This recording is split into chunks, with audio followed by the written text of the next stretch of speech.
வணக்கம், என் பெயர் டாக்டர் புருதமன். இன்று இந்த வீடியோவில் நாம் டயாலிசிஸின் நன்மைகளும் தீமைகளும் பற்றி பேசுகிறோம். வாழ்க்கையில் டயாலிசிஸின் நன்மைகளும் பாதிப்புகளும் பற்றி பேசப்படுகின்றன. டயாலிசிஸ் உடலில் பலவீனம் உருவாக்குகிறது. நல்ல முறையில் டயாலிசிஸ் செய்வதன் மூலம் நோயாளி விரைவில் குணமடையும் என்பது உண்மையாகும்.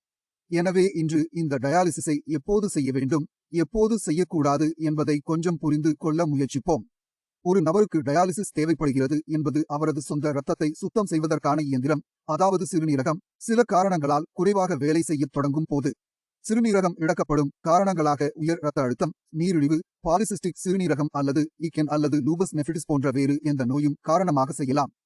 If the kidney is not functioning properly due to any reason, waste materials such as creatinine and urea accumulate in our body. If the levels of creatinine and urea are not known to be increasing in the body, it means that a lot of waste material is accumulating in the body, which can lead to increased sickness and disease. அதை சுத்தம் செய்யாவிட்டால் இந்த அசுத்த இரத்தம் நம் உடலில் சுற்றிக் கொண்டே இருக்கும். நம் உடலின் அனைத்து உறுப்புகளுக்கும் இந்த அழுக்கு இரத்தம் கிடைக்கிறது. இப்போது இரத்தத்தில் உள்ள கழிவுப் பொருட்கள் எங்கள் மற்ற உறுப்புகளை நோய்க்கு வருகின்றன. மிக முக்கியமான உறுப்பு நமது இதயம் மற்றும் மூளைகள் என்றும் மிக முக்கியம். அதனால்தான் ஒரு நோயாளிக்கு டயாலிசிஸ் செய்ய மறுத்தால் டயாலிசிஸ் கிடைக்காமல் போவதற்கான மிகப்பெரிய ஆபத்து மாரடைப்பு. நோயாளியின் இதய அழுத்தம் நிறுத்தப்பட்டு நோயாளி மரணம் அடைகிறார். அதனால் நோயாளியின் இரத்த அளவு மிகவும் அதிகமாக உள்ளது மற்றும் இரத்தம் மிகவும் மாசுபடுகிறது என்றால் நோயாளியின் டயாலிசிஸ் செய்ய வேண்டும். அல்லது நோயாளியின் உடல் விரைவில் நோக்கம் காட்டுகிறது என்றால் நாங்கள் அதை விட்டுவிட வேண்டும். நாம் அவ்வாறு செய்யாவிட்டால் அது மற்ற உறுப்புகளுக்கு தீங்கு விளைவிக்கும். உதாரணமாக, நோயாளியின் மூளை பாதிக்கப்பட்டால் நோயாளி வித்தியாசமாக பேசுகிறார், நோயாளி தூங்க முடியாது, நோயாளி எழுந்திருக்கும் போது எழும் வாக்குகள் வருகின்றன, நோயாளி எழுந்திருக்கும் போது எழும் உடல் நிலை மாறுகின்றது, சாப்பிட்ட பின்னர் வாந்தி எடுக்கும் போது வாந்தி வெடிக்கின்றது அல்லது உணவை பார்க்காமல் வாந்தி எடுக்கும் போது வாந்தி வெடிக்கின்றது. எப்போதும் நம்முடைய நோயாளிக்கு ஆபத்து உள்ளது என்று எதிர்பார்க்கும் போது அப்போது டயாலிசிஸ் செய்ய வேண்டும். ஏனெனில் இது முதலுதவி போல செயல்படுகிறது. ஒரு நோயாளி தனது டயாலிசிஸை நிறுத்த விரும்பினால் நீரின் இயற்கையான செயல்முறையில் கழிவுப்பாலை வடிகட்ட வேண்டும். அதை மீண்டும் தொடங்க வேண்டும். If the kidney is functioning properly, then we have to maintain it. ஏனெனில் சிறுநீரக செயலிழப்பு திரும்பும் போது அது தீர்க்க முடியாத ஒரு பிரச்சினை. மேலும் இது அதிகரிக்கும் போது கிரியேட்டின் நிலையும் அதிகரிக்கிறது. எனவே உங்கள் சிறுநீரகம் வேலை செய்யவில்லை என்றால் இந்த நோய் மேலும் அதிகரிக்கக்கூடாது என்று உங்கள் முதல் முன்னுரிமை. இப்போது அதை அதிகரிக்க விரும்பவில்லை எனில் சிறுநீரகத்திற்கு என்ன காரணமாக உள்ளது என்பதை நாம் புரிந்து கொள்ள வேண்டும். இப்போது விரும்பினால் நடக்கும் போது மட்டும் அல்லது சிறுநீரகம் வேலை செய்யவில்லை என்றால் அது விரும்பினால் நடக்காது. கண்டிப்பாக உங்கள் உடலில் அதை கெடுக்கும் மற்றொரு நோய் இருக்கும். இது உயர் இரத்த அழுத்தமாக இருக்கலாம், நீரிழிவு நோயாக இருக்கலாம், இது சில மரபணு கோளாறாக இருக்கலாம். ஆனால் நாம் முதலில் அதை கட்டுப்படுத்தி அது சிறுநீரகத்தை மேலும் காக்க வேண்டும். சிறுநீரகம் மேலும் வலிக்க வேண்டாம் என்பது போதும். அப்போது சிறுநீரகம் மோசமடைந்து கொண்டிருக்கும் மற்றும் கிரியேட்டினின் அதிகரிப்பு நிறுத்தப்படும். முதலில் அந்த நோயை கண்டுபிடிக்கவும் அதற்கான சிகிச்சையை தொடங்கவும். அது நடக்கவில்லை என்றால் அதில் வேலை செய்ய வேண்டும். அது சரியாகும் வரை நீங்கள் விஷயங்களை மாற்ற வேண்டும். இப்போது உங்கள் நோயின் மூலம் குணமடைந்தால் சிறுநீரகம் இனி வலிக்காது. பின்னர் சிறுநீரகம் தன்னை புத்துயிர் பெறச் செய்கிறது.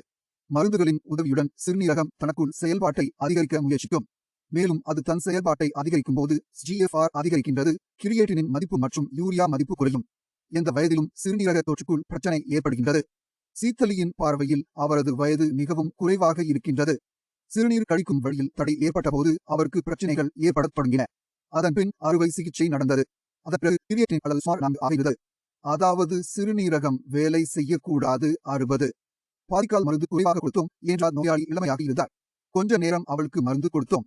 ஓரிரு மாதங்களுக்கு மருந்து கொடுத்தோம். அவளது லெவல் நன்றாக இறங்க ஆரம்பித்தது. சரியான நேரத்தில் சரியான நடவடிக்கை எடுத்தால் நாங்கள் இந்த நன்மையை காணலாம். மருத்துவர் என்பது இந்த வழியை குறிப்பிட்டுள்ளது, நீங்கள் டயாலிசிஸ் செய்ய வேண்டும் அல்லது மாற்று அறுவை சிகிச்சை செய்ய வேண்டும் என்று. இப்போது இந்த பிரச்சினை இருவரும் தீர்வு கண்டுபிடித்துள்ளனர். ஏனென்றால் அவர்கள் வேலையை சரியான முறையில் செய்தார்கள். அவர்கள் நோயை புரிந்து கொண்டு நடவடிக்கை எடுத்தனர். எனவே இது ஒரு சிறுநீரக பிரச்சினை என்று நான் கூற விரும்புகிறேன். நீங்கள் அதை பற்றி கவலைப்பட தேவையில்லை. அதை நீங்கள் புரிந்து கொள்ள வேண்டும்.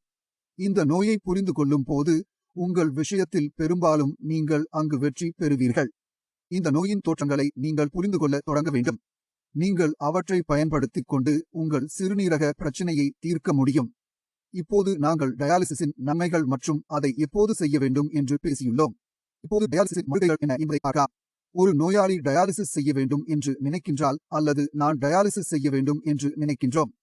If I don't take care of my kidneys, then small problems can start to arise.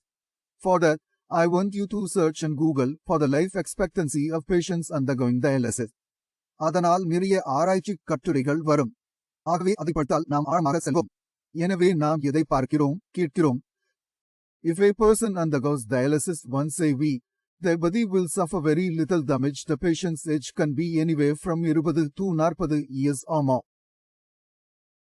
Because if a person eats a little less in 7 days than what they eat in 6 days, it won't harm their body. If a person undergoes dialysis once a week, research shows that there is very little damage to the body, regardless of the patient's age, whether they are 20, 30, 40 years old, etc. ஆண்டுகள். எனவே dialysis நோயாளியின் ஆயுட்காலம் 5 ஆண்டுகள் மட்டுமே. If you are 45 years old and getting dialysis twice a week, it can weaken your body so much that some organs may fail if you continue for 5 years. That's why we need to work on it. இதுதான் நஷ்டம். மேலும் யாராவது காரணமாக நாங்கள் வாரத்திற்கு 3 முறை dialysis செய்ய வேண்டியிருக்கும் என்றால் சராசரி ஆயுட்காலம் 6 மாதங்கள் முதல் 1.5 ஆண்டுகள் வரை மட்டுமே உள்ளன. இதற்கு மிகப்பெரிய காரணம் மாரடைப்பு.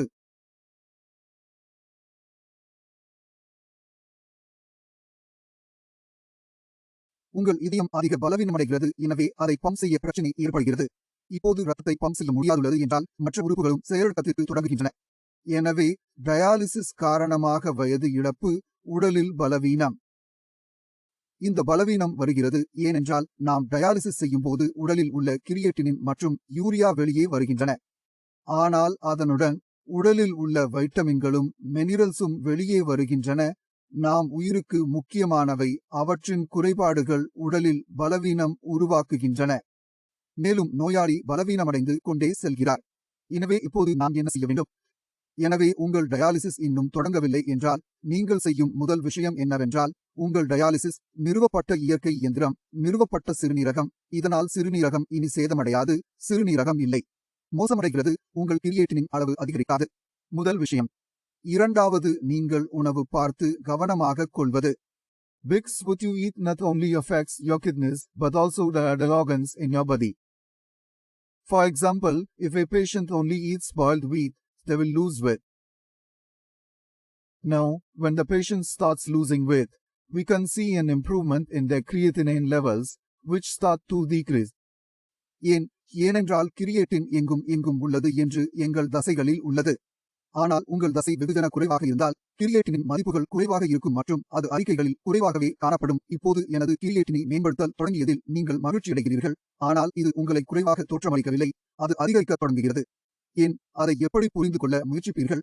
உங்கள் தசை வெகுமட்டும் குறைந்து வருகிறதும் உங்கள் கிரியேட்டினின் அளவு 7 முதல் 5 அல்லது 4 வரை வரக்கூடும். ஆனால் உங்கள் உடலில் உள்ள பலவீனம் உங்களை விரைவான விகிதத்தில் டயாலிசிஸுக்கு அழைத்துச் செல்கிறது. மேலும் டயாலிசிஸ் இது விரைவில் உடல் பரிமாணத்தை அதிகரிக்கும். உங்களுக்கு நடந்தது, உடலில் பலவீனம் அதிகரிக்கின்றதும் அதனால் நீண்ட காலமாக நடக்காது. நாம் என்ன செய்தோம்? சரியாக சாப்பிடாமல் உடலை பலவீனப்படுத்தினோம். நம் உடல் சரியாக உணவு சாப்பிடாமல் மீண்டும் ஒரு செய்யும் போது உடல் பலம் குறைவாக இருந்ததால் முன்பு பலவீனமாக இருந்த சிறுநீரகத்திற்கு உணவு கிடைக்கவில்லை. Now, since he is not getting food, he has completely stopped the little work he was doing. The levels that were low before now start to rise again at a faster pace, making it impossible to undergo dialysis. ஏனென்றால் இப்போது நம் உடலில் பலவீனம் உள்ளது.